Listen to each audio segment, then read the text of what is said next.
Hello, my friends. Welcome to Summit. It's the 14th Sunday in Ordinary Time. For those of you in the United States, happy 4th of July weekend as well. One of the things that I think is wild about living in the United States, I don't know if y'all have this in other countries internationally, maybe you do, but is the lottery. And actually a few weeks ago, somebody bought the winning lottery ticket. And when I say winning lottery ticket, I mean it's a $400 million ticket.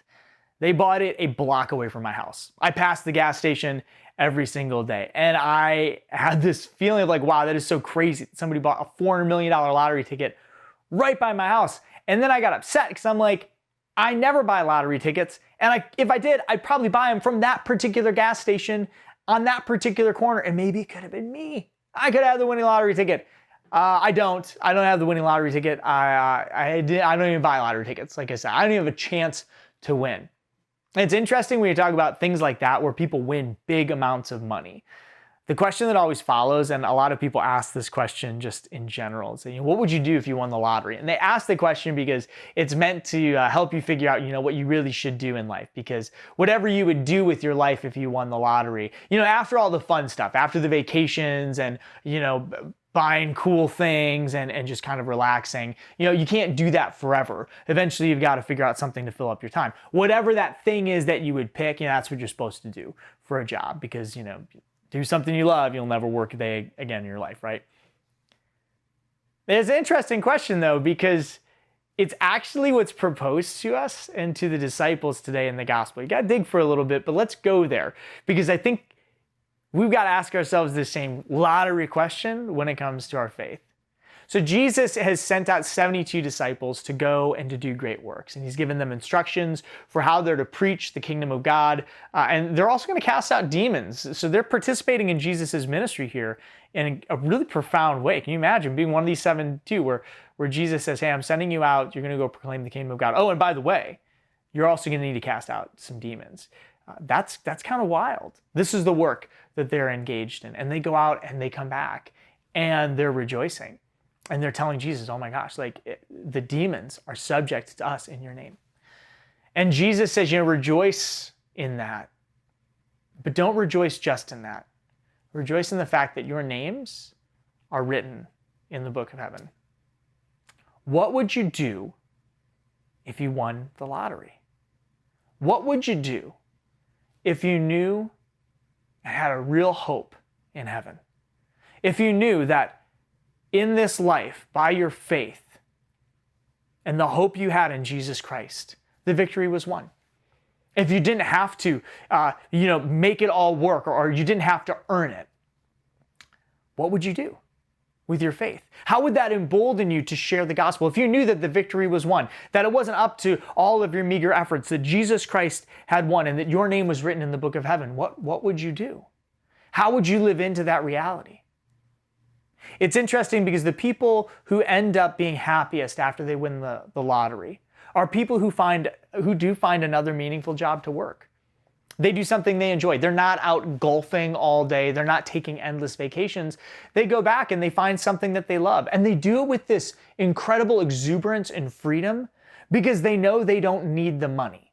They're taken care of. Their life is set. And yet they still are successful at these endeavors. They're still successful at the things that they're doing. That's the idea, is that we can still contribute in a meaningful way and that's going to bring us a great joy.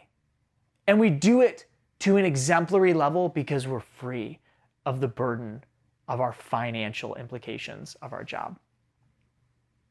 What would you do if you knew the victory was secure?